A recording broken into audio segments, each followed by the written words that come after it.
নবীজি বলেছে সাল্লাল্লাহু আলাইহি ওয়াসাল্লাম, কোনো মেয়ে যদি ছেলের পোশাকও পরে, মানে ছেলের মতো শার্ট, ছেলের মতো প্যান্ট, জিন্স, গেঞ্জি, টি শার্ট, নাউজুবিল্লাহ, তাহলে নবীজি বলছেন ওই মেয়ের উপরে আমার অভিশাপ। ওজুর পানি মুছে ফেলবেন। রাসূল সাল্লাল্লাহু আলাইহি ওয়াসাল্লাম যখন ওযু করতেন, ওনার গায়ের পানিগুলো সাহাবায়ে কেরাম নিয়ে মুখে, হাতে, সারা শরীরে ঢেলে দিতেন। আর রাসূল সাল্লাল্লাহু আলাইহি ওয়াসাল্লাম মুছতেন না, কারণ যতক্ষণ থাকে ততক্ষণ গুনাহ ঝরে। শেষ ফোঁটাটা যখন পড়ে যায়, রাসূল বলছেন, মুসলিম শরীফের বর্ণনা, শেষ গুনাহটা পানির সাথে ঝরে যায়।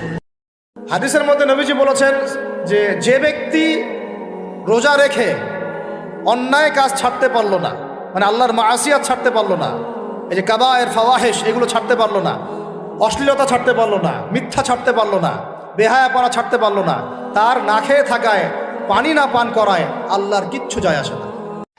দুঃখ যদি বিক্রি হইতো আমি হইতাম ধনী,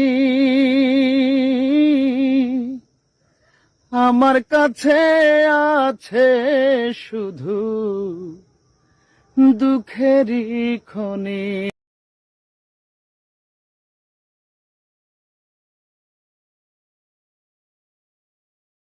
প্রত্যেক ফরজ সালাতের পরে যে আয়াতুল কুরসি পড়বে তার জান্নাতে যেতে কোনো কিছুই বাধা দিতে পারবে না, একটা জিনিস ছাড়া, সেটা হলো মরণ।